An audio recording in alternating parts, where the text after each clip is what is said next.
She's there already. Stool here? Yep. Okay. You do what you need to do. All right. Apparently we're live, so I better start things. How are you? Happy New Year, everybody. Glad to have you along. Happy New Year. Oh, see, I don't know which way I'm pointing because it flips it on me. So I tell you. Anyway, Happy New Year. Hi, Lisa. How are you? Yes, we had a good holiday. Very, excuse me, getting the voice up to speed. Pretty low key, which was exactly fine by us. Had Christmas dinner with her mom. We spent New Year's in our jammies watching fireworks from around the world on YouTube and went to bed early. So yes, you can tell we are middle-aged. Hey, Rebecca. Yay, how are you? Nice to have you along. And Val, hey Val, Happy New Year. Yes, Happy New Year to you too. It's going to be an adventurous year, I guess, but it's also going to be a great year for artists.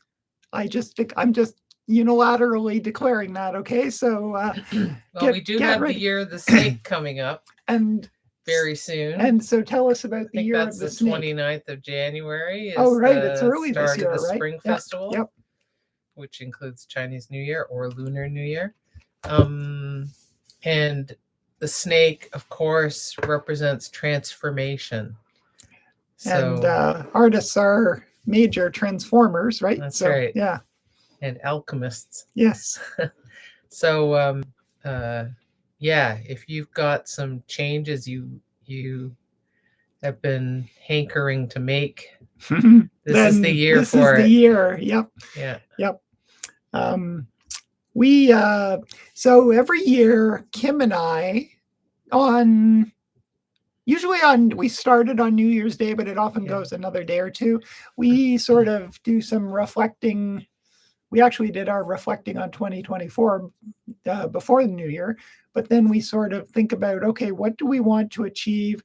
It's not like resolutions. It's just like blue skying, or what we want, but what do we need to do? Excuse me.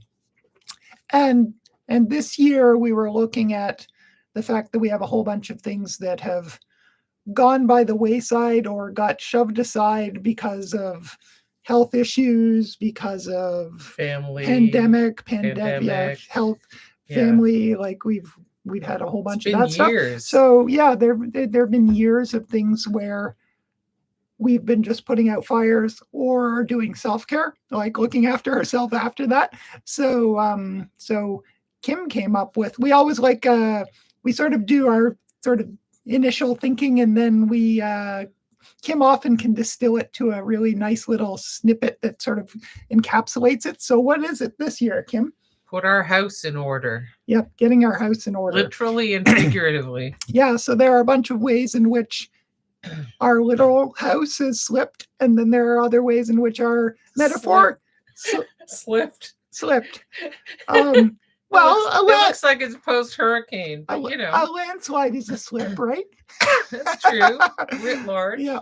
So, but our metaphoricals and our actual, so it works well for both. So, Lisa says, suddenly then everything jumped down. Yeah.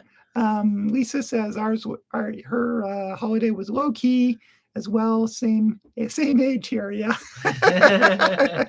Yep. Going out partying looks less and less like what I want to do. Yeah. So yeah. Hey, Cherie, Happy New Year. Nice to have you along here. She says, Happy New Year. Just getting my house back in order. Christmas is away. Wow. You are well done. Yeah. We simplified things. We didn't get Christmas out. Yeah, what did we do? We baked. We did a little Christmas baking, not like a tenth of what we used to do, because too much of a good thing is not a good thing. So so it was, and then we got like a couple of Christmassy things, and then we put them away again. So it was we will at one point do a more full on Christmas. So yeah. Janice from Midland. Hey Midland. Hey Midland. Hey Janice. Hi, Janice. Yeah. She says hi. Hello from snowy Midland. Yep. Yeah, I hear there's a lot of snow up there. You're in the snow belt. Yep. All that weather off the lake, right? So how deep is the snow there, Janice? Ours is like, I think it might be like 4 inches deep. So that's pretty good for us. For GTA, that's snowy. Yeah. I'm sure downtown Toronto is much less.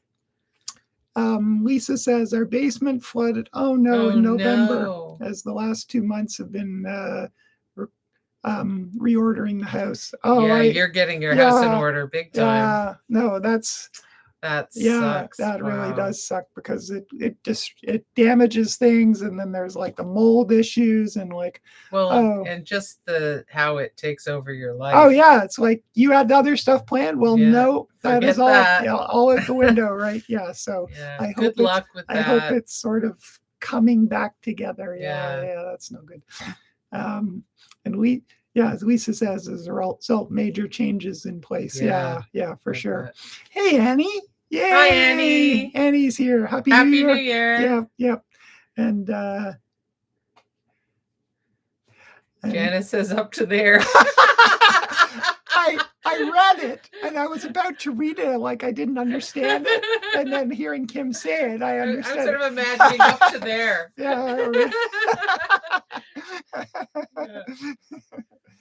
Yeah, awesome. So you've got big snowbanks like I remember from my childhood. Yeah. When we get the occasional blizzard. Yeah. So our theme today, or our optional prompt, is black and white. And point the camera down a little bit so they can see what you're wearing. Oh yeah, I'm wearing a thematic black and white. So yeah. So yeah, and I have no idea what I'm doing, but I do. I mean, perfect, right? Yep. That's my happiest place, because then it could be anything. Yeah. So I just have my black and white drawer. It's called Neutrals, and it's in a pink drawer because there is no neutral color drawer. And I'm just going to rummage through that and come up with something. So when I was thinking about what my prompts were going to be for this, for the next several, I always want to include a few things that sort of reach out into the world. I mean, obviously, I will just use word prompts. I've come up with a bunch of those for this term. But this is one that there's a deadline on February 1st, and I'm blanking on the name of it, but I did put it in the description. Right, because it's a new one, right? Yeah, it's an online gallery in New Mexico, but they have like monthly online shows, and they offer prize money, and they also email it out to like all kinds of art professionals. So it's a great opportunity. So gets eyeballs on your work, exactly, and you have a chance at prizes. So what the heck? So I forget the exact cost. I think there's one cost that's like $25 US, I think. Again, I wrote it down there, I think, for 1 to 2 entries, and then up to 5, it's a little bit more, I think 40. So, if you do something you like during the jam or after the jam that's black and white, or you have something else and feel like throwing your hat in the ring, go ahead. So it's always fun to see collage jammers succeed. Absolutely. outside of our little online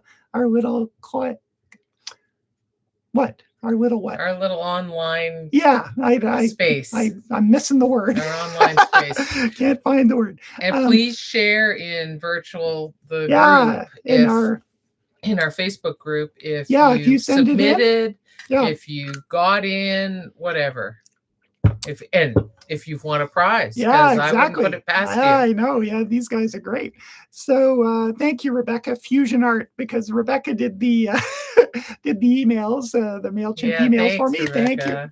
That's the name of the online gallery. Yeah. So thank you for the prompt. Janice asked, did you build forts? Yes, I did.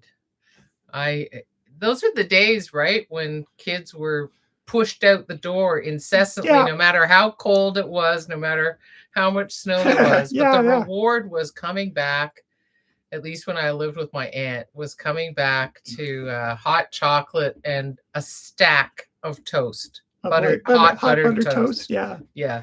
That's a simple pleasure there. Oh my God, that was so great. Yeah.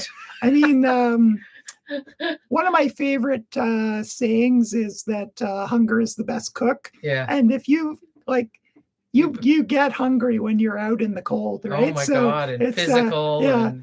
Like Kim and I did a little like pretty low key, like nothing hardcore. Kim's done a bit more hardcore winter camping, but this time it wasn't winter, it's like November. And we rented a yurt. So it was cold, and we went out for like a hike, and we came back like really cold, really hungry, and we fired up the camp stove and thought we were going to have some bacon. And so we both had a few, like 2 or 3 slices of bacon, and we looked at each other and said, that's not nearly enough. And we proceeded to eat the whole package between the two of us, and not recommended on a daily basis. But, oh my God, was in those circumstances, it was perfect. And like that kind of high fat food, it really just warms you up, right? I don't do this very often, but when we were at IKEA, I thought, oh, the heck with it. I'm going to have fish and chips. I never eat fish and chips. Like I very rarely eat fries. Don't eat battered things very much. And so we did that. And then like an hour later, as we were shopping around, I was like, why am I so hot? Right. I was like, and I said, welcome to my world. But aside from that. Yeah. And I thought, oh, yeah, they're like super high fat foods. So, it was kicking in, and my furnace was going full tilt. Well, that's why the traditional Inuit diet is what it is, right? Yeah, like seal. Eating seal, eating whale blubber. Yeah, give me some of that, like slices of fat. Just right? have some chunks of fat right away. Yeah. And stay warm. Janet says, I totally want toast now. I just made it sound so good, right? Yeah. I mean, because the memory was vivid. Yeah. So Kim is her memory for food is incredibly vivid. Like it's unfortunate that it's as vivid as it is. Like flavor and texture. Yeah, there are things that she, because of dietary issues, hasn't eaten for 30 years. Yeah. And she can vividly describe them. And she says, I wish I could eat blah, blah, blah. And she'll then go on to describe it. And I'm like, if I didn't eat it yesterday, I've forgotten, like, whereas, but that's the luxury. Like a slice of pizza. Yeah. Like I haven't had a slice of like just normal pizza, not weird substitutions. This is pizza. Better than nothing, but this isn't pizza, like, but I can totally taste it and feel all the textures and smell the smells. No, so it's cruel. Yeah, it is. Yeah. So, without further ado, I think I'm going to switch to the overhead camera. That makes sense. Yeah. Have fun, everybody. Yeah, thanks for stopping in, Kim. It's always nice. Philippa has a... Oh, did I miss... Did you... Philippa loved the theme. Oh, Philippa, you're the very first comment, and I missed you. I'm so sorry. How are you? Everything is so black and white from my window. Oh, perfect. Perfect inspiration. Exactly. Snow, it can be your positive end. It can be your negative, which... like David Milne's snow scenes. Oh, like the way there's nothing where the snow is, and then there are darks where other things are, like tree branches and houses. Yeah. That's awesome. Yeah. So sorry, Philip. I somehow missed it right at the top there. I'm so sorry. Well, and also traditional East Asian painting. Yeah. White spaces, totally. And grays and the washes of ink, the dense working black with inks. An ink that is either full strength or diluted. Yeah. And Cherie says, but no calories, Kim. You are right. Yeah. You are right. It does cause just a little bit of suffering, though. Yeah. I definitely feel for you. Well, I'll let you go and have fun, as I know you will. Yep. Can't wait to see what you post in Collage Jam group. On Facebook. Yep. For those of you who are I don't think anyone here is new, but for anyone who's watching after the fact and maybe new, we have a virtual Collage Jam group on Facebook, and you just request to join, and you can post whatever you do here and see what other people have done on themes that you're playing with. So yeah. All right. Great. Let's get cooking. I Bye know for you. now. Yeah. Thanks, Kim. I know you guys are like halfway through your first collage already, but I will get started now. So I'm going to go black for just a minute while I get it set up on the overhead, and then I'll get cooking. So don't freak out. It's temporary. Just getting it in the my sort of. It's not the world's best overhead setup, but it works, and that means it's good enough. All right. Get the cord out of view there. All right. And that is, can you tell I didn't set it up ahead of time? Let's get it over my work area a little bit. This is the first time I've been using the overhead camera since before Christmas, so all right. That is a little crooked yet, isn't it? Let's get it straight-ish and then move it further this way. And that didn't seem like I moved it very far. Sorry, guys. All right, that's at least in the ballpark. My nice, clean cutting mat. All right, so let us, better get some water.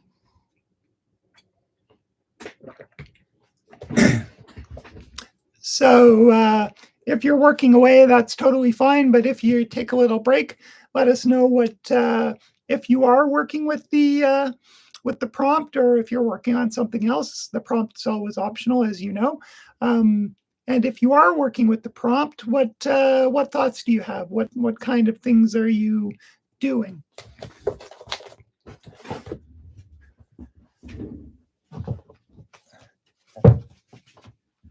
For me, I think I'm going to, I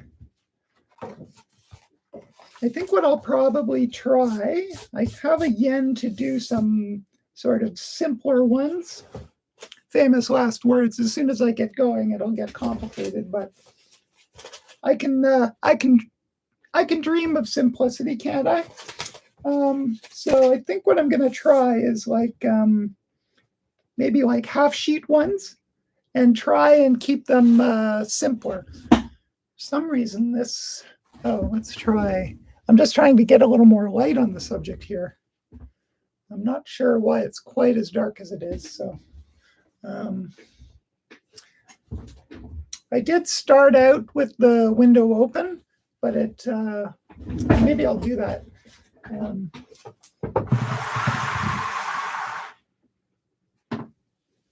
We'll probably change the color temperature a bit, but it might brighten the scene up a little bit. Yeah, so I'm gonna rifle through my options. So in my drawer, I've got all kinds of things like this is some Japanese paper that Kim was painting with India ink, several layers, but it's kind of neat on the back, isn't it? Like where it's sort of showing through partially. But I just throw anything and everything that's black and white or gray in this drawer. So I have like painted papers. I have patterned papers. I have black and white pages from magazines. This has some color in it. This is from a previous Collage Jam, but it has a lot of gray in it, so I chucked it in there. So I'm just going to see what's in there and just just try to riff, like just try and do things sort of quick and loose. Famous last words.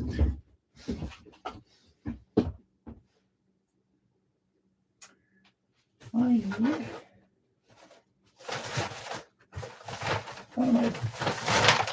get one of my glue sheets.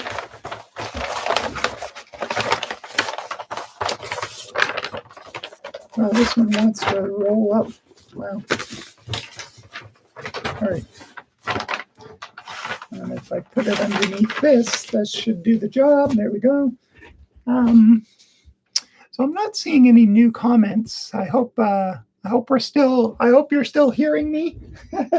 It's just that you're working away.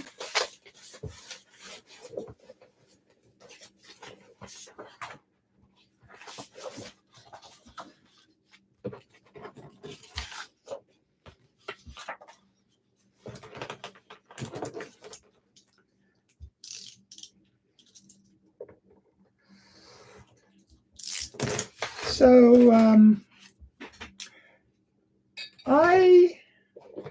I think I've mentioned this many a time before, but I like restrictions because they allow me to be more creative. Thank you, Rebecca, for letting us know. That's good, yeah. And just trying to figure out where to start. Yeah, exactly. I like restrictions because it allows me, it's less overwhelming, right? So I don't have to worry about how colors interact, but I do have to pay attention to value. I don't have to,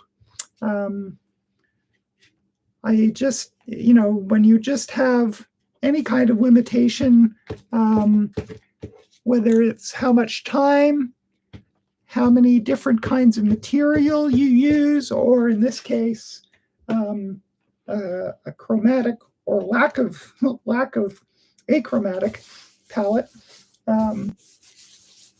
it just means that you can focus on some things and not worry about others. And I really, when I did that book, which several of you guys bought, thank you, a few years ago, illustrated the poetry book. Everything except the cover, except the cover illustration was black and white, and I found that like very interesting and challenging, but in a good way.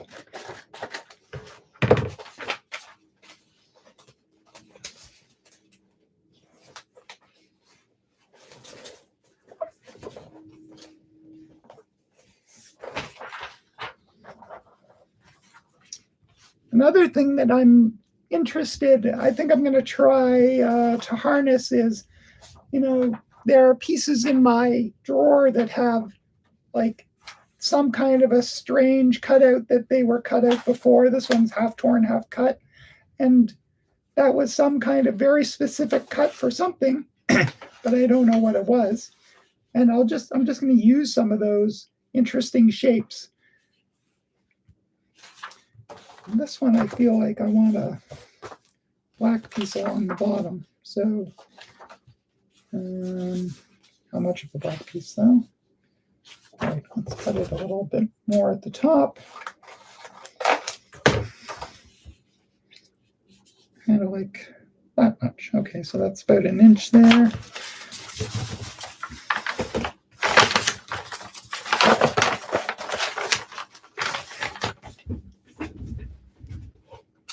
All right, this darn glue sheet doesn't want to stay unrolled, so I'm taping it down so it doesn't keep rolling up on me.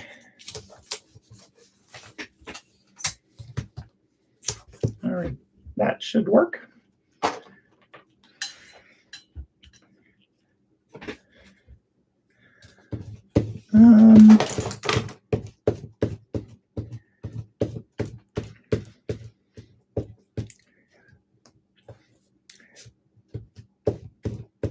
So it's not a done deal yet, but I just got got contacted by Art Match, which is a Canadian online gallery that represents me and many other artists. And they have a boutique in Vancouver that wants to use some of my work, which is exciting because one of them they want to do quite large, like 5 or 6 feet tall. So fingers crossed that goes through, because that's as you guys know who saw my Midland show either online or actually in person, that stuff is like super exciting for me, the really large scale ones. So I would dearly love to see it in a boutique setting. So fingers crossed.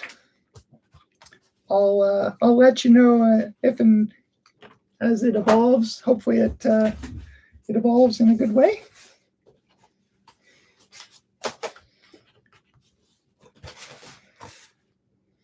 All right, too tall, but I can tear it. Well, maybe a torn edge would be most interesting.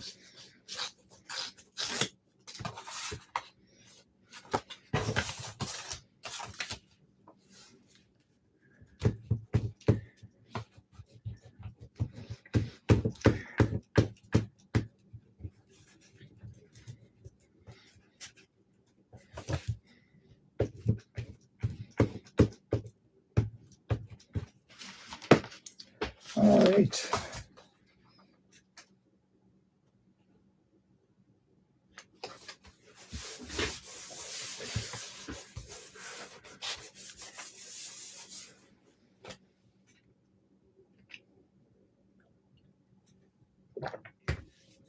Has anyone else had a show or been in a show or submitted work to something exciting and interesting? Let us know in the comments. And if so, was it collage? Of course, I prefer if it's collage, but I support artists to do whatever they want, obviously. But collage has a special place in my heart, obviously.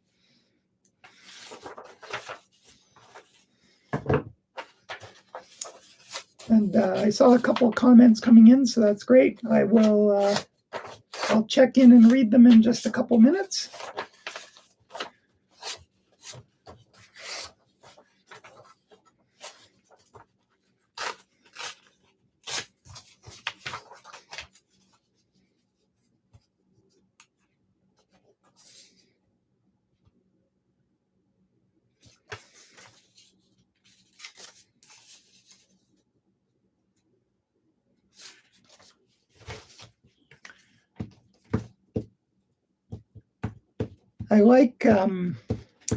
I like pieces like this one that's sort of found because they have idiosyncrasy, right? This one is like just a little scrap, and it's got this interesting cut, and then it moves into a tear, and that is not something that, in all likelihood anyway, that I would have planned, right? But because of that, it's got a certain freshness and excitement that I find.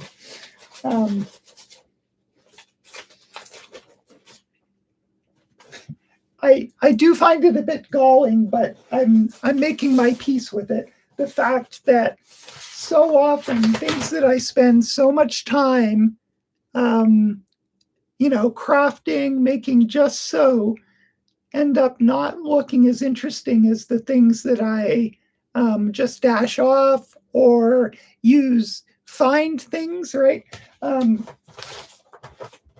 Part of last week, I was doing some sorting in the basement, and I had a whole bunch of paintings down in the basement. Well, not a whole bunch, but quite a few. And I was just deciding on which ones I was like, I'm not going to, this is not going anywhere where I want to keep going. I'm going to ditch it. So I ditched a few paintings that were not going where I wanted them. But the thing that I found most interesting, which is kind of funny, visually was this little scrap of wood that was like a test piece where I tested a few different things, like a few different stencils, some paint extrusions. And it's like, because I wasn't thinking about it at all, it looked great. And it's like, oh my God. It's pretty funny when that's the case, but what are you going to do, right? When I paint, I often think like, well, the palette's better than the painting. And sometimes that's the case, right? And I think that's it's humbling, but it's also liberating. I don't know how many of you guys know, of course, I'm going to blank on his name. No, Rick Rubin. He's a producer, and he's written a book on creativity, but he's produced like all kinds of different popular musicians over the last like 30, 40 years.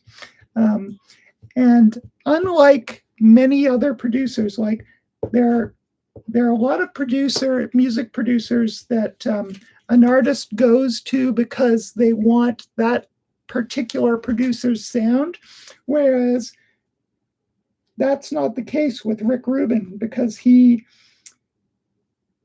doesn't have a signature sound. He just helps the artist become the artist that they want to be and help them do what they want to do. So he's sort of a bit guru-like. And the book that he wrote is great. Kim and I have been listening to it. I can't remember the name, I'm sorry, but you can find it easily enough. It has a simple circle on the graphic on the front. And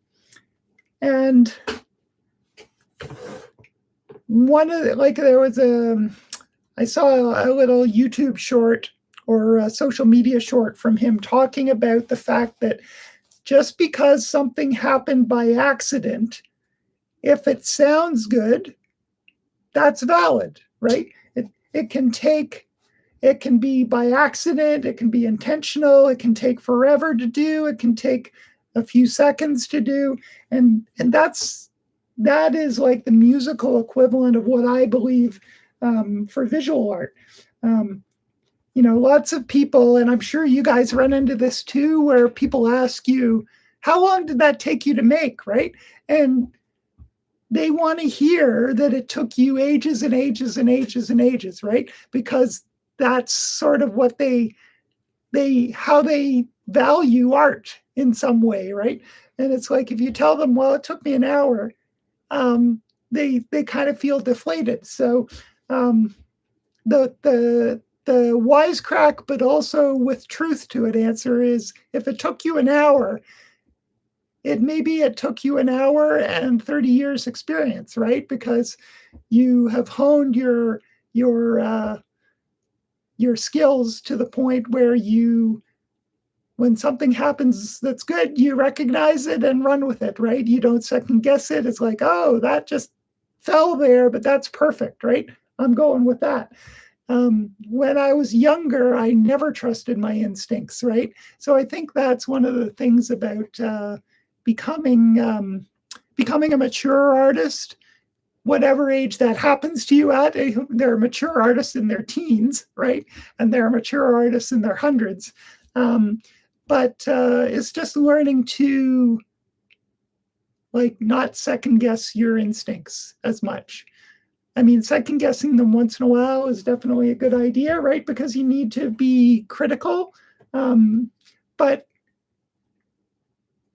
also having faith in your decisions and your ideas, that they're valid. All right, tons of comments here. So let me get caught up. Janice says, what is your glue sheet? Something like parchment paper. Janice, parchment paper is a great idea. This is just bond paper. And all it's meant to do is be a sheet that I put my pieces on so that I can run the glue stick off the edge. And yes, it gets sticky, but if I work up here and it gets sticky up there, the next piece I'll do down here, next piece I'll do over here. And by the time I've done those, this is dry again. So it's really just a scrap that allows me to run off. So parchment, I think, is a great idea because, but it really can be anything. So yeah, I think I might try the parchment, though. That's a great idea. Thank you, Lisa. She says, wow, I hope for you. And Annie says, exciting news. Yeah, I've got my fingers crossed. Cherie says, that's awesome. Congrats. That piece will be mounted again. Oh, yeah, there will be, there are a couple that are going to be small in back rooms if it goes ahead the way we've discussed, and then one piece big in their sort of lobby space or front desk kind of space. So yeah, fingers crossed. Janice says, got one collage. So in response to my asking about you guys, how you've been doing, Janice says she got a collage into Summer and Grace Christmas show in Oakville. Awesome. Congratulations. Did you have to make the trip down to Oakville, or did you ship it, Janice? Because I know you're a long way up there. That's so great. Congrats. And Cherie had a piece that showed in eSpace Gallery in France. Ooh, international credit on the resume. That's awesome. Through Paris Collage Collective. Touch and Go as the oh my God, yes, as the postal strike interfered. There's talk of a second show. Fingers crossed.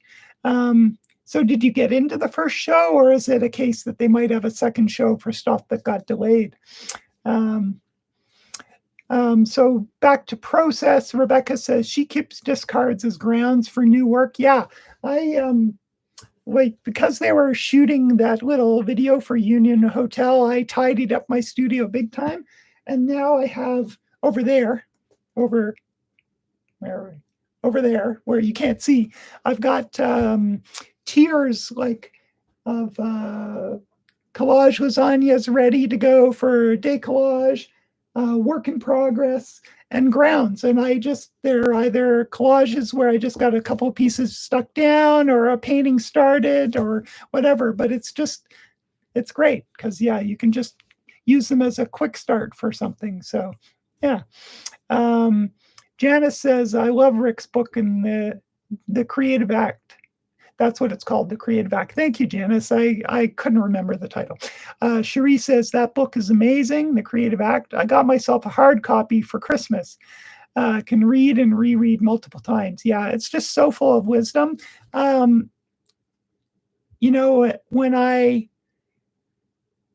There are lots of people out there, lots of teachers, and they all have benefits, right? And oftentimes I'll find people who say things that I believe in, and then there's something else that, well, that's not, I don't go with that so much. But everything I've heard Rick say, or like whether it's I've read it or I've heard it because we're listening to the audiobook, it's like, wow, you have said that perfectly. That's exactly what I think. So it's great. I don't have to write a book because Rick has done the job, and it's awesome. Janice said she got a parcel delivery to Oakville 2 days before the strike. Woo, just in under the wire, Janice. Well done. That is so good. Yay. And I know that most of you guys do, but if you do get into a show or any kind of like success like that, please post about it in our Facebook group, because it's always great to hear how you guys are doing well and support each other that way.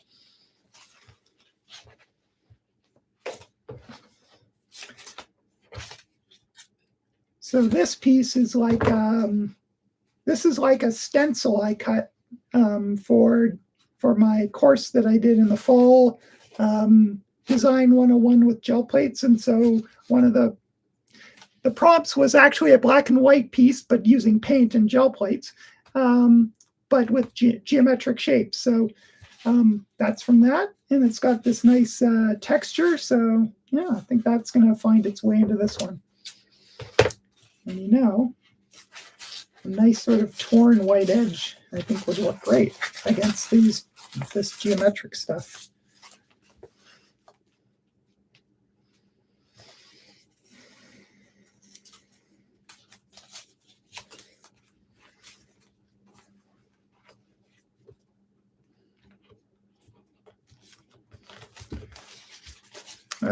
So this is one thing that we'll see whether it'll glue very well.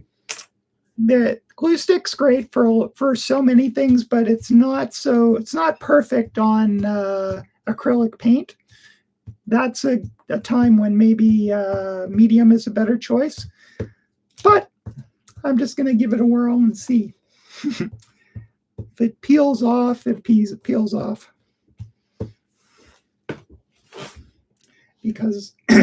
Because this is just about being playful and spontaneous, not worrying too much about, ideally not worrying at all about things, just riffing.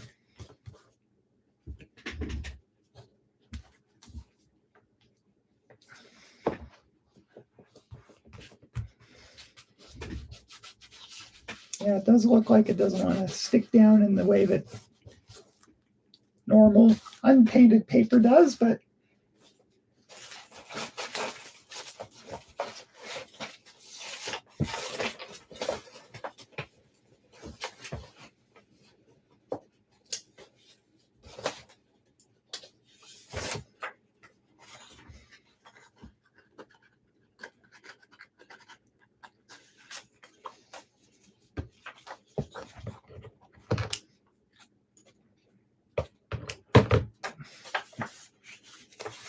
all right.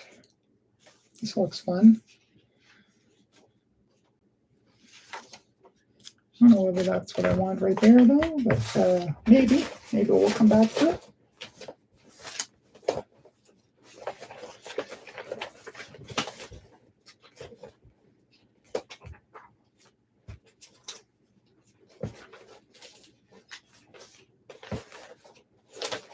I kind of feel like a snippet or two of black and white photography might be a nice thing in here, so definitely have thrown some pages in of those are very starkly black and white, and this is more gray tones.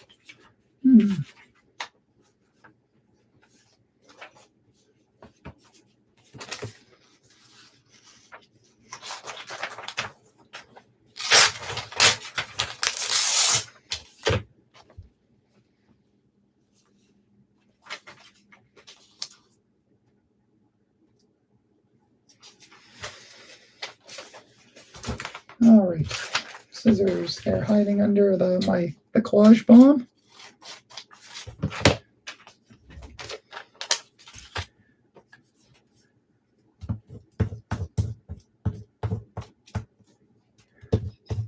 So something I've noticed, a tendency of mine I've noticed, is that I start a disproportionate number of pieces on a black background. It's just a preference I have, and I'm noticing black did it again.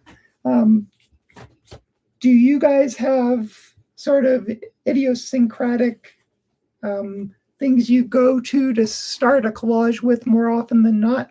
I often will also use like a flat color rather than like an image, like just a sheet of colored paper.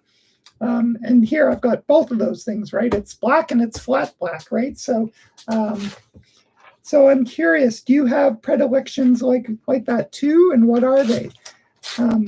It's kind of interesting to like wonder why that is, right? What makes us gravitate to things?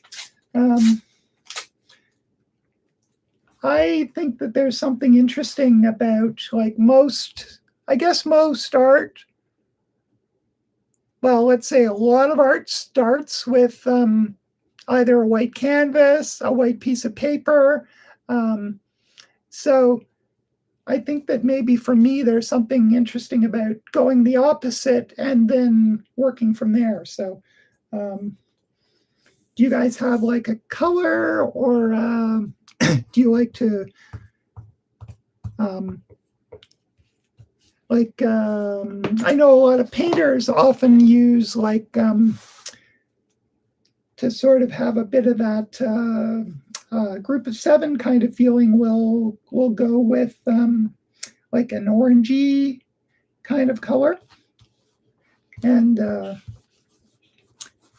then sort of get rid of most of it, but it shows through in little gaps here and there and kind of energizes things. What's your collage equivalent? Let us know in the comments, and I will check in a few minutes, and we'll see what. I'm sure that some of you probably just don't have go-tos like that. You start each one in a different way, but I think we all have at least some degree of sort of predilections or preferences, right? So it's interesting to sort of think about what they are and why.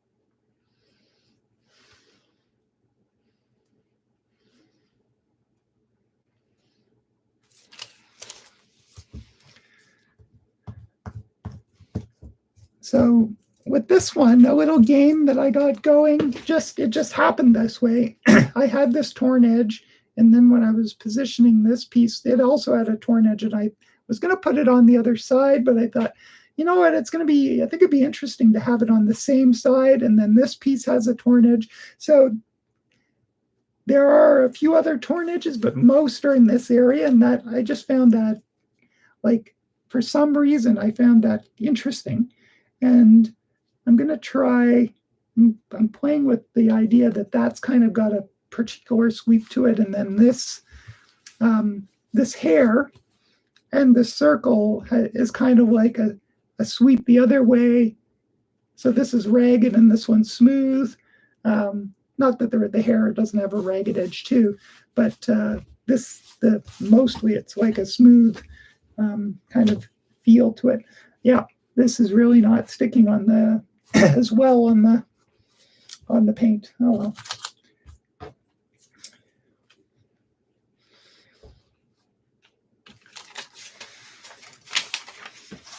So it's kind of fun going back and forth between the two, because I lay something down on this one, and then I come back to this one that I have been away from for a few minutes, and think about what it might need or what it might like. And so at this point, I'm like, is this going to become separate pieces or a diptych, right? Because I've got this piece from this image, and I'm thinking, okay, should I have another aspect of it in this one so that there's connection, or do I just want to keep them separate? So I'll just maybe try that idea and see whether it's something I like or not.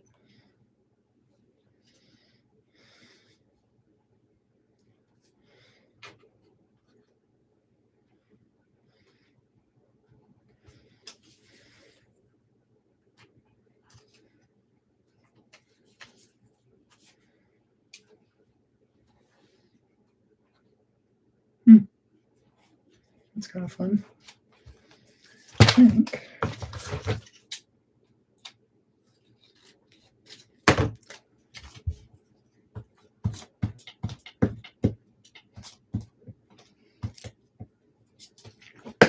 So speaking of predilections, another predilection that I've noticed is I like to work and think in diptychs. Not that this is necessarily one, but because it allows me to use some of the same things on either side, but this one stresses one way, this one stresses another. And if I decide to do something over here, then I like, what am I going to do that's different but related in some way over here? How do they diptychs? I love diptychs because it allows you that, like, to play with what connects them, but what also separates them, right? Because if they're so similar, then it's like no point. And if they're completely different, what's the point, right? So that can be really fun. So that's something I definitely, another predilection of mine. And I think it's interesting to sort of look at what our predilections are, because sometimes we're not even really aware of them. Like some of mine, I've sort of come to notice by looking back through my work, right? And it's like, oh, okay, I didn't even realize, but I seem to do X or Y a lot, right? It helps you sort of understand your artistic DNA, like how it shows up in different pieces, but it runs through the work.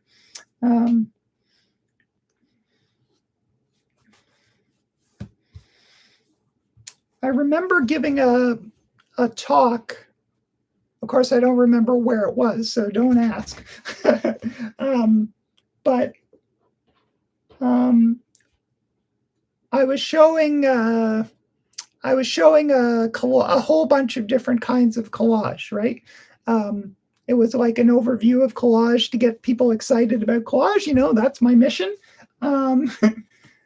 And I started out by saying, okay, you know, I gave them a like 2-minute bio of who I am and what I've done. And I sort of set out by saying, these are a few of my biases.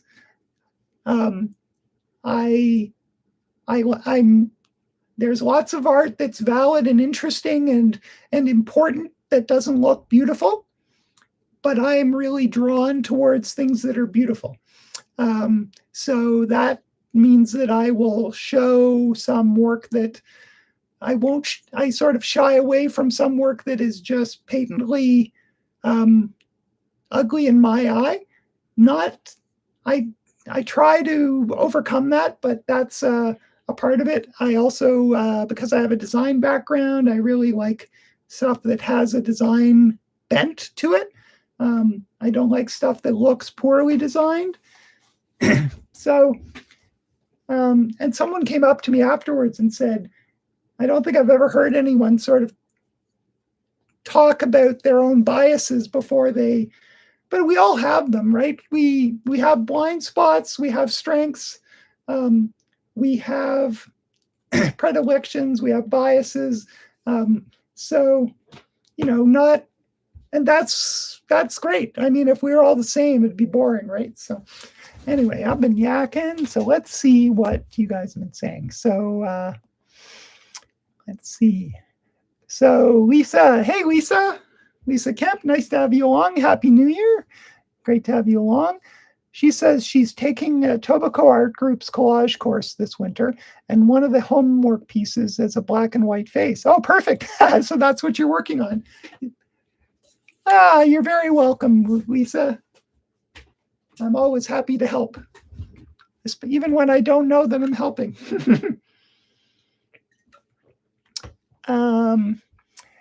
Annie says she tends to be attracted by the color blue when flipping through magazines, and red-orange colors too. Interesting. Yeah, so blue, I mean, blue's great, right?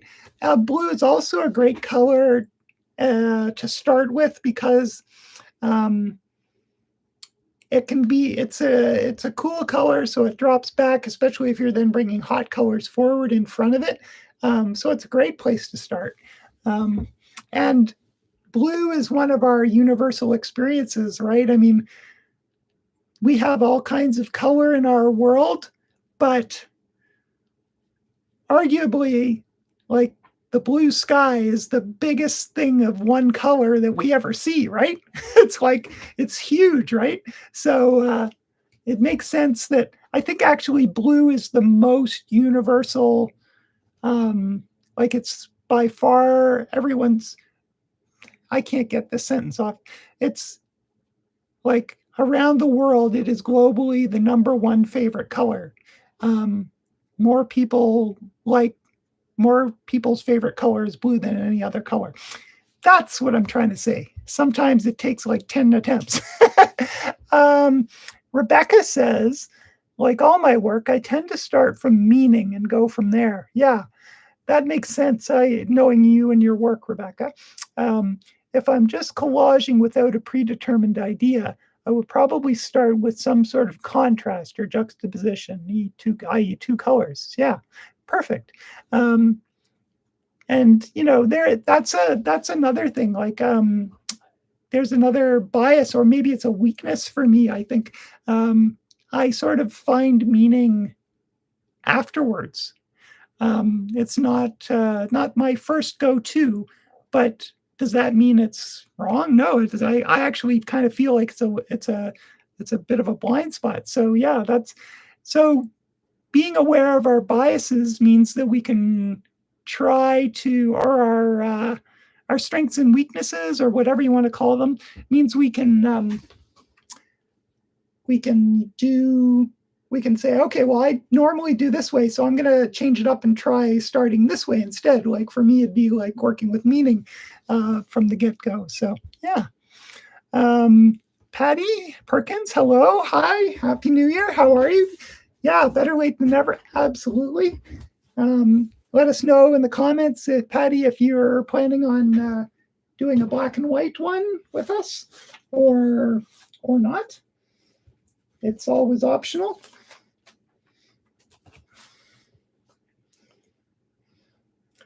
I feel like this one could use just a little more detail. So I'm just going to see what I can find that would bring in a little more detail.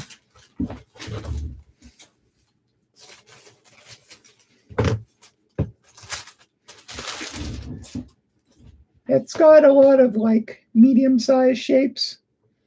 And I mean, there's a little detail in this type here, but I feel like a little more of that could be beneficial. So I'm just going to throw a bit of that in. And then I think I'm actually going to move on to, I might come back to these, but I'm going to move on because I think just dash a few things off and then come back to them.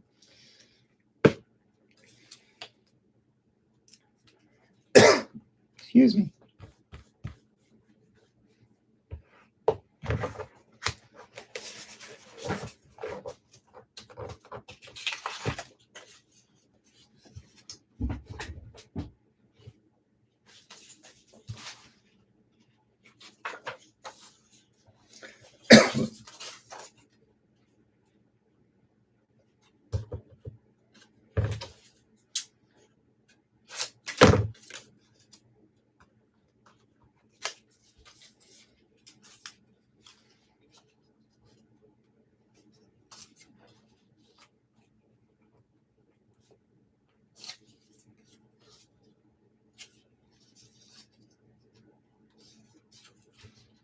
Sorry, you can tell I was thinking because suddenly things went quiet.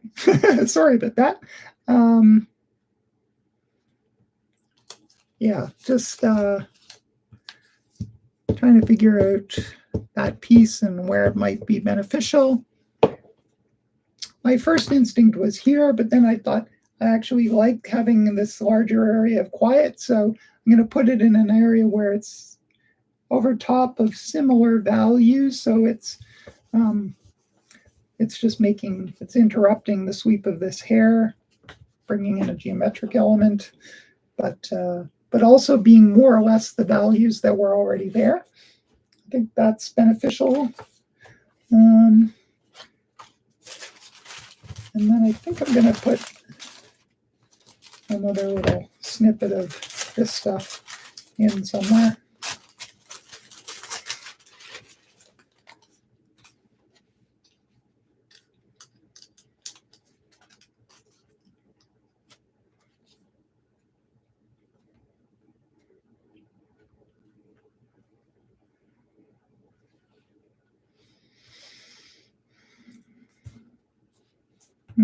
Just had a thought, and that was maybe I would, but then it's too legible.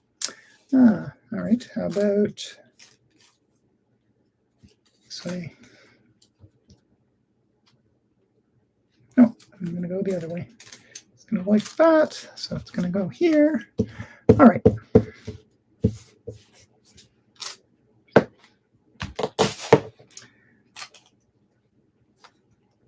I just feel like covering over some of this. This paper's somewhat, because it's transparent, and when or not transparent, translucent, that it'll interfere with that image a little bit, which is kind of nice, while still letting it work. And that for some reason is appealing to me. And all right, I think I'm going to call those it for now and move on to something else. And maybe use a different starting point, right? So let's see.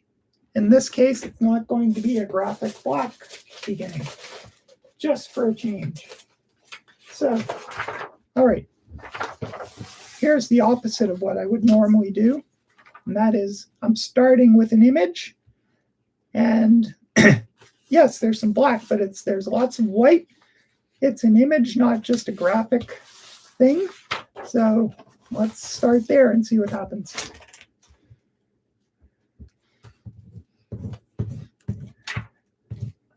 I look at that image and this is like from I think it's like a vintage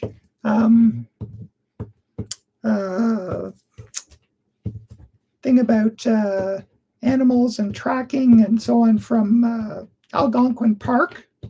And I look at it and I'm like, oh, it's such a good image, like it's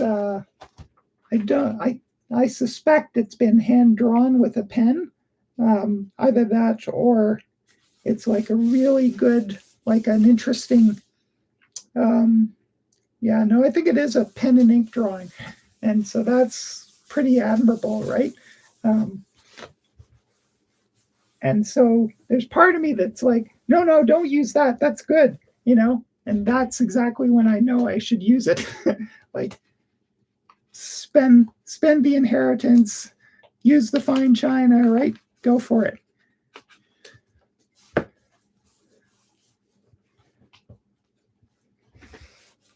All right. We have achieved the beginning with a moose. So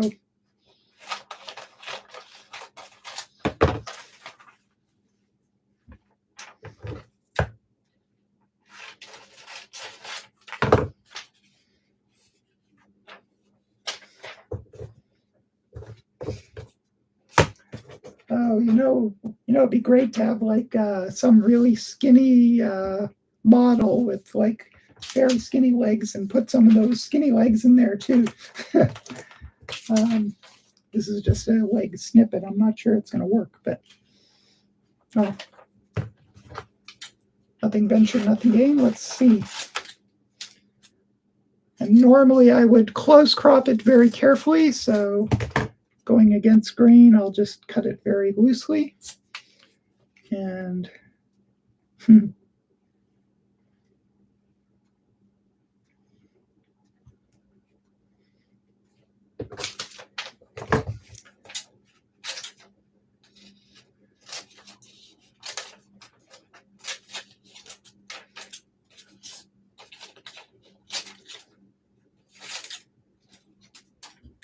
just be playful here, being sort of more image driven than I often am.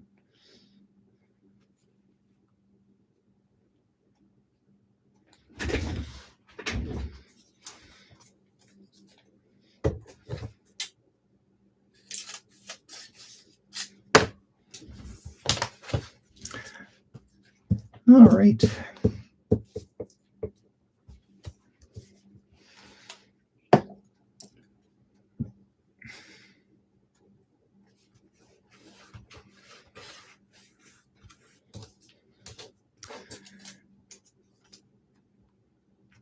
I don't know, there's something kind of playful about this idea, so not a bad, there are worse places, right? Worse things than playful. So yeah, I think that's good. Sort of using a leg, human leg snippet for the moose leg.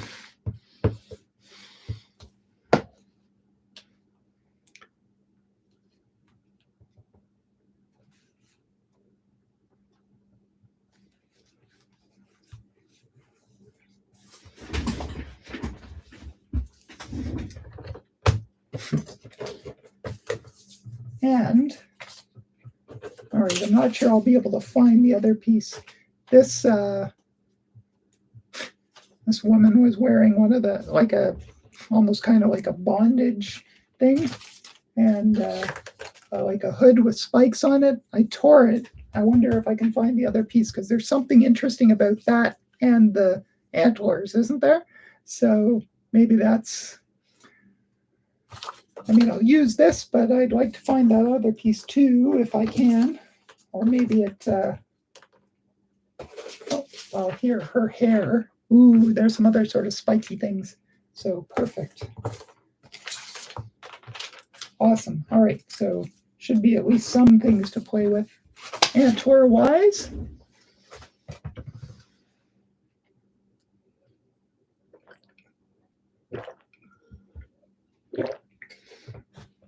And excuse me, and oh, sorry, voice is crap.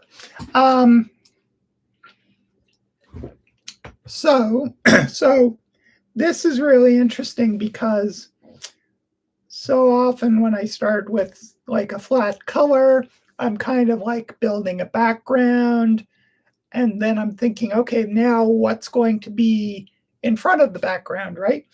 Whereas here, because I'm starting with that moose image, I'm already thinking about playing with the image, which is very different than what I often do. So it shows you how those decisions about what you choose to start with will dictate, or will, dictate's too strong, but will like influence where things go, right? So that is quite interesting.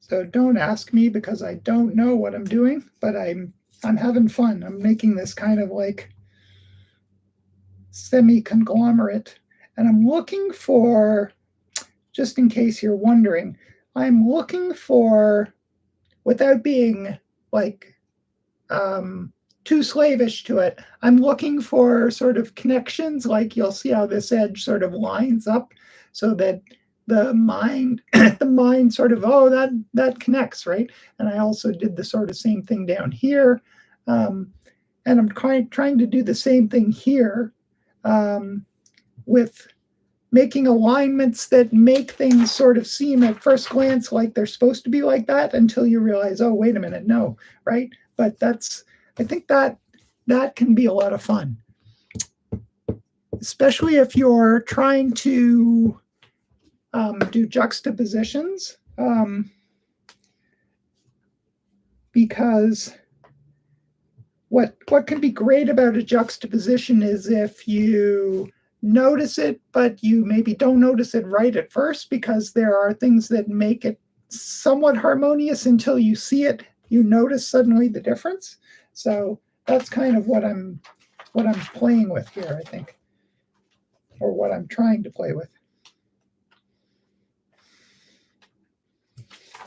And none of this was planned in the least, right? I grabbed the moose out. I had already got out these this black and white image of people with really strong, bold sort of leather, structural, crazy, sort of semi-aggressive, yeah, so there's something. Do I go head for head? I don't want to do that, I don't think. But I do want to use these spikes. So, maybe I'll just remove the face to sort of take that power, that face's power away, and then just go with the, like, it's still obviously a head, right? But maybe a little less so, less obvious now. Yeah, that's fun.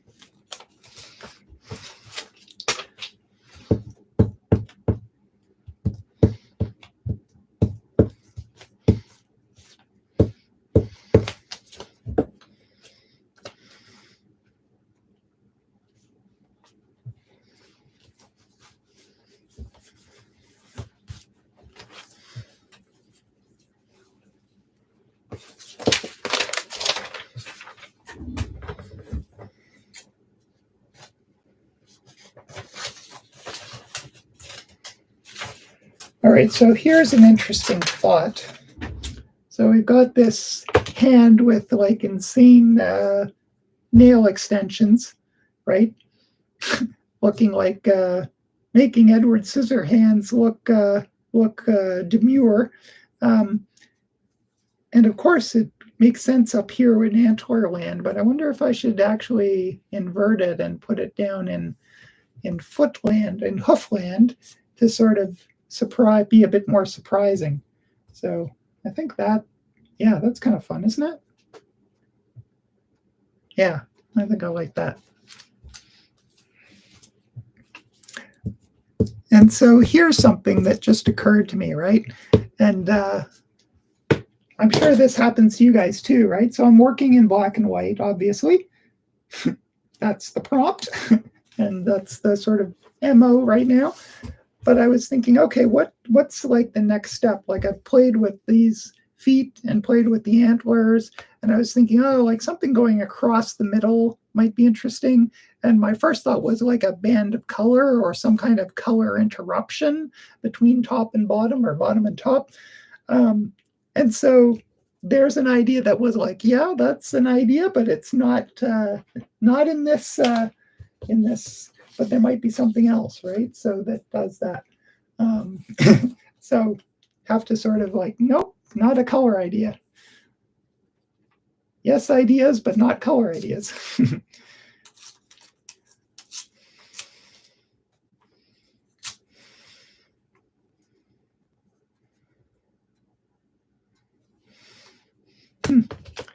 I'm just having too much fun playing with the Frankenwhims here.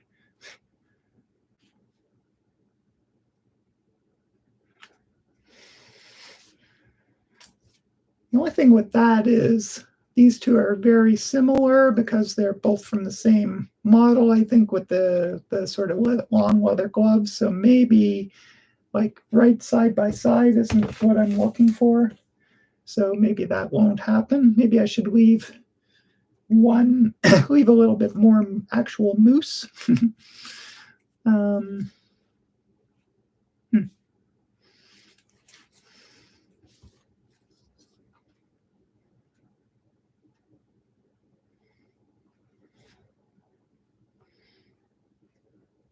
Yeah, maybe it'll come in here in a strange sort of way.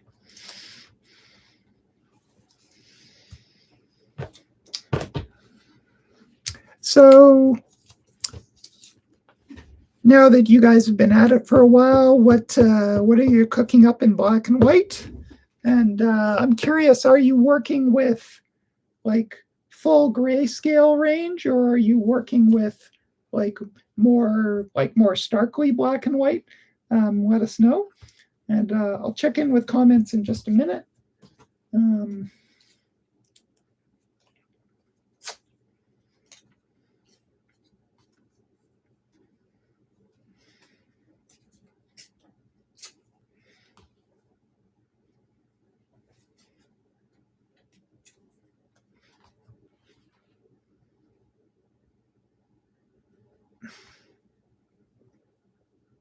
I'm having too much fun making silly things going on here.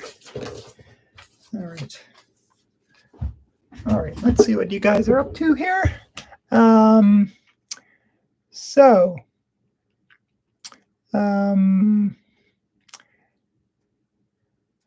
Yep, Patty says, yep, just started my black and white. Hey, Nellie. Sorry, I'm just seeing your comment now. Welcome aboard. Nice to have you along. Hello from the other side of the planet, she says. And where are you, Nellie? Are you in the Middle East right now? That's so cool. Great to have you along. It must be some crazy hour for you too. I hope you're, but you're up at all hours anyway, right? I know you're a night owl. Janice says, I find it hard to tear or use a beautiful image. Yeah, exactly. Exactly. And then she says, but then what am I saving it for? I get that. If you, like, there are a couple of strategies that I've mentioned a few times. When you have an image you're precious about. One is that you can make several copies of it, and that way you can just do like, oh, I love this image, I'd love to use it, but I don't want to like use it up, right? Go take it to the copy shop, make several copies, and then work with the copies, right? And that allows you to have your cake and eat it too. The other sort of way of approaching that, which is the way I approach it, is the idea that that just use it, right? Use it because you're saving it for collage and you're doing a collage, right? And I kind of think that, like, I'm sending out a message to the universe that says, I want to work with great images. I'm going to, and I'll show you, this is what I'm going to do with some great images. And if I do that, the universe will say, great, you're using them.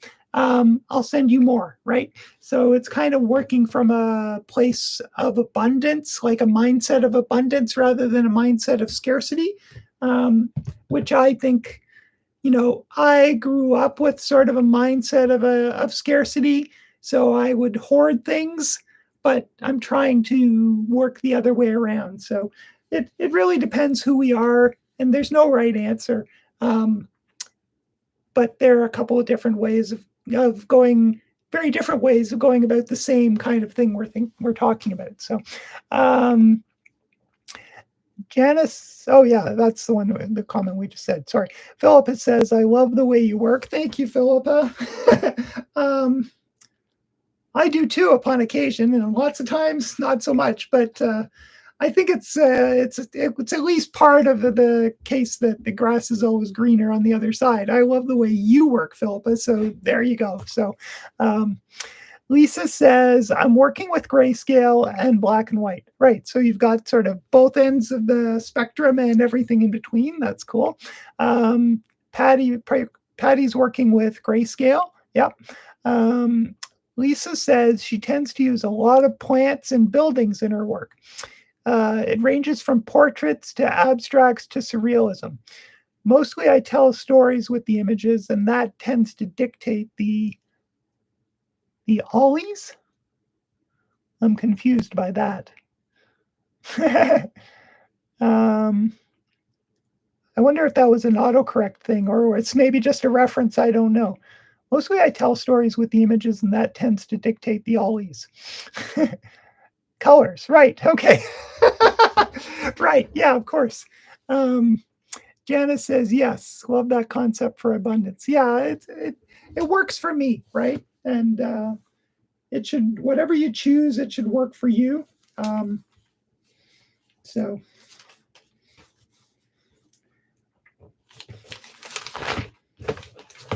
there is part of me that just wants to bring in some of this, I don't know, it's like patent leather with these like bizarre protrusions at the bust and bum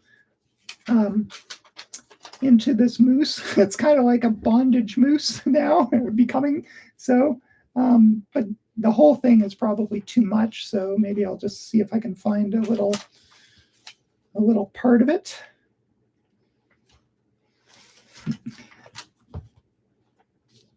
I'm thinking if I take this part,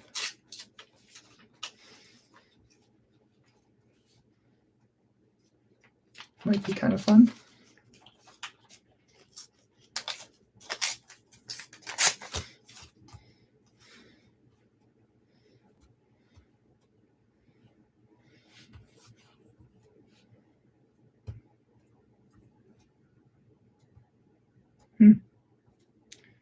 That's kind of fun, except to be right down the center. That sort of worries me.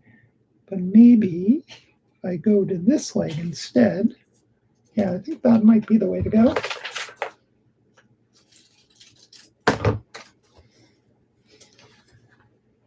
Sort of flow into that leg a little bit and take off this top bit.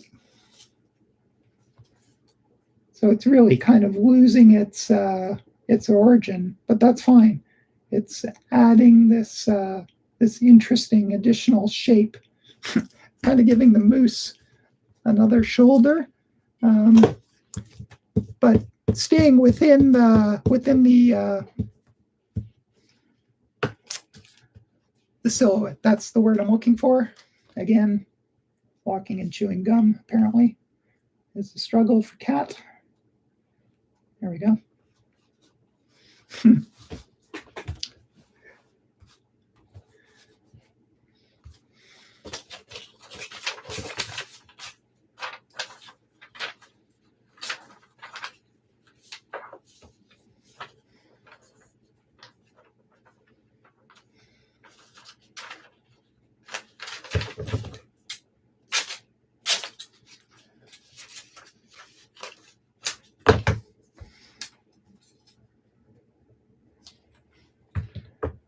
All right.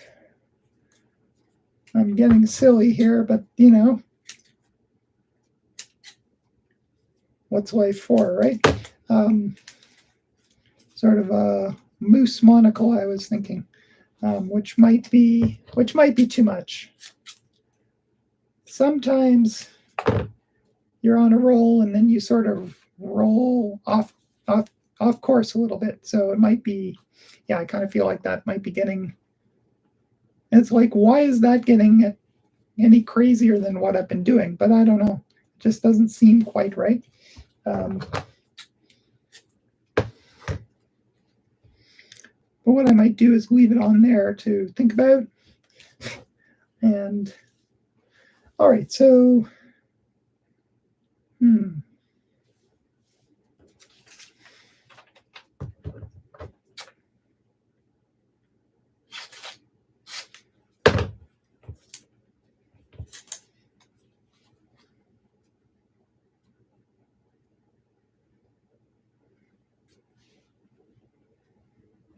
just trying to add another little spiky thing on the antlers.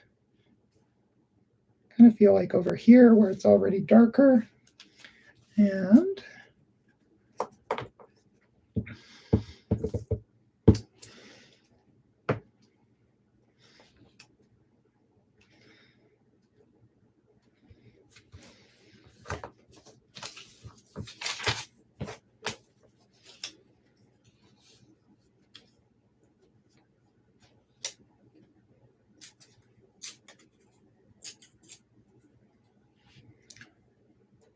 oh, sometimes you find the piece you like. I really like that piece there.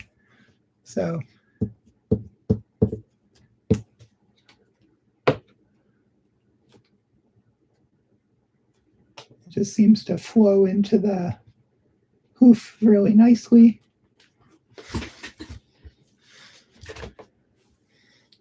So that's fun.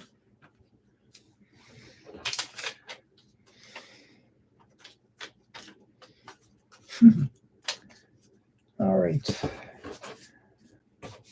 I'm going to put that one aside. My goodness, it's, wow. How did it get to be 3:25 already? All right. But that's what happens when you're having fun.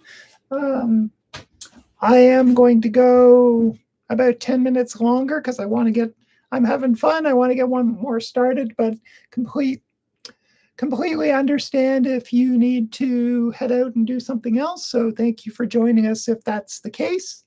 And if you are game to stay, I'm going to be here for a bit longer yet. And I can almost hear Rebecca saying, make sure people like. So yeah, give us a thumbs up if you're enjoying it. It helps other people find our little collage community.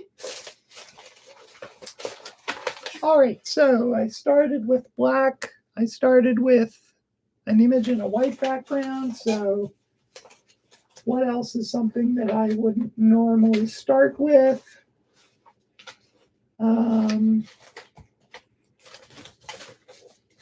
Well, that's an interesting question because,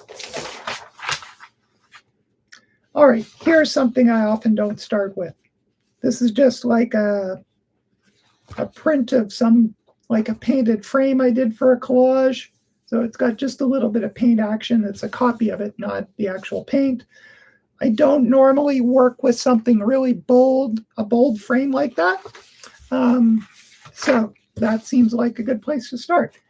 I do notice it's black though, and you guys probably do as well, but maybe I will. So yeah, it does have a bunch of black, but it has white in the center. And so maybe I'm going to play a game. I'll play a game against the black frame. I think that would be kind of fun. Something that I find tickles my fancy is being a bit of a contrarian. So doing something that might be predictable and then doing something very unpredictable with it. I'm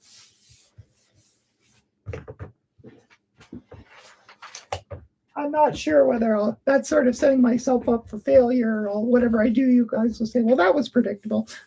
But the idea that, like, probably the first thing that a lot of people would do with this is start working in here, but I'm going to work over top of the frame, at least first, and then see what happens. So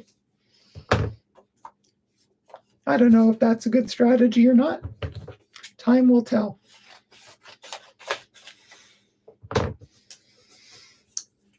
But I think when you do things that there are so many things that are sort of known, like, oh, this, like I try and do what's kind of illogical next, right? Like that's a way in which I try and defeat my control freak, right? Is like, okay, well, what's the logical thing? Do the opposite, right? So.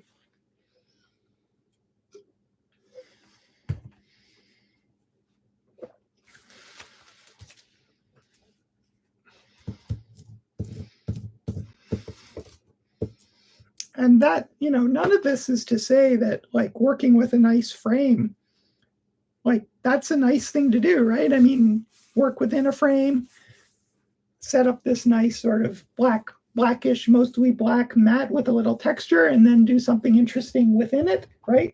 It's just, that is something that I want to play against this time, just for fun.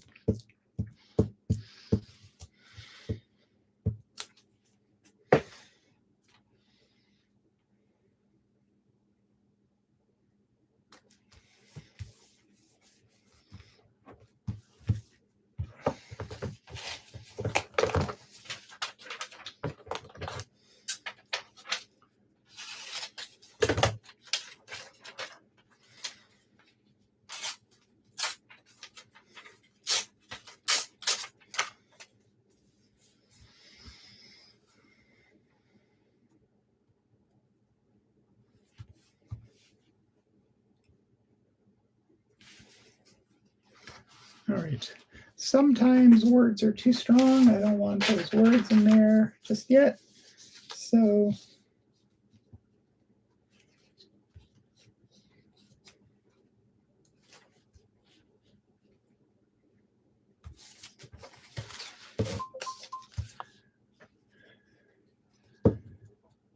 they may not ever get in there, but they weren't striking me as the right thing just yet.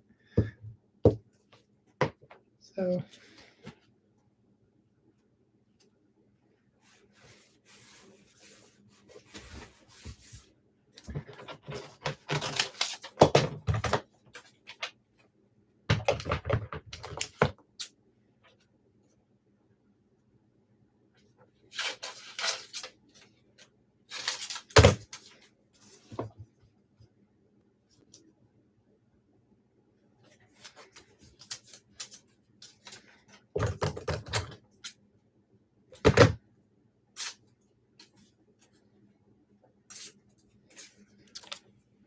All right. Sorry. I, again, started thinking, which that's when things go quiet.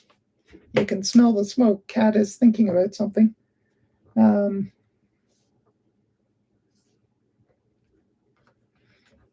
Didn't quite get it where I wanted it. All right. Let's try lift it up just a little bit. There we go.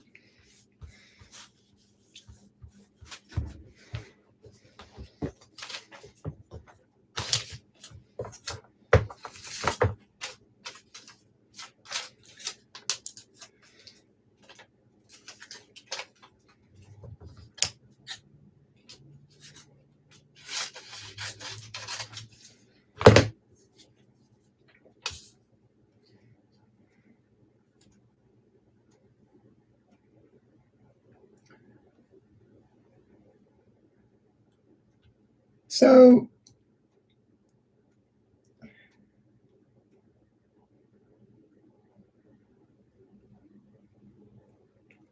it's silly, but I just love things like I've got, yeah, you can barely see it on the video.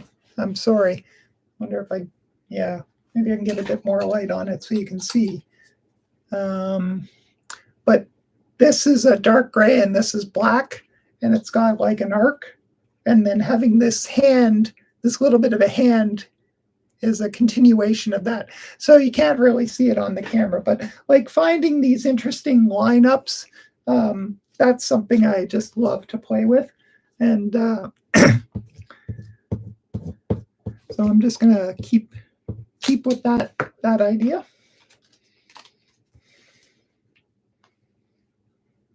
And so I'm also lining up the bottom of this photograph with, so this has lineups and not lineups, right? There's a lineup there, but then not here at all. So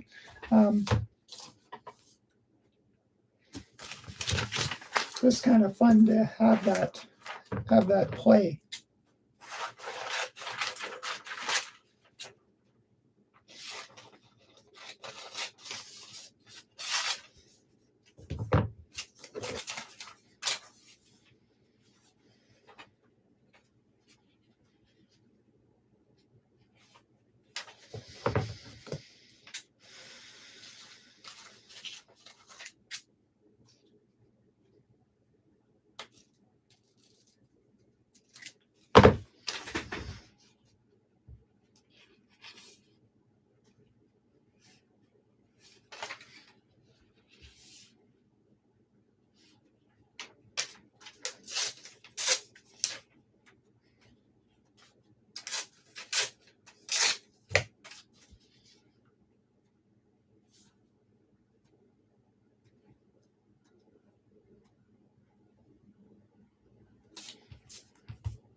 All right, so here's something I was doing. I've taken this black piece that is the bottom of a huge 2. And I was thinking, okay, we'll line up the black with the black frame like that. That's kind of fun. But then I was thinking, would it be more interesting if I lined it up the opposite, right? So that it flipped from black to white. That might be. Also, I've got this white piece here, so that might be more fun to have it do that.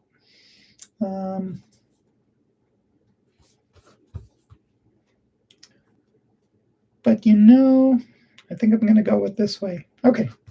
Okay, so why? because there's something, I'm enjoying keeping this frame. Of course, I've got some little exceptions, but I'm having fun keeping this frame fairly strong and clear while adding interesting stuff. So there's that, you guys have heard the adage, the tyranny of the center, where anything you put sort of at or near the center of a piece of artwork takes a lot of priority, right? This is kind of like a piece that is designed opposite that idea, right? Where I'm, at least right now, I'm depowering the center by leaving it empty and playing up the edges.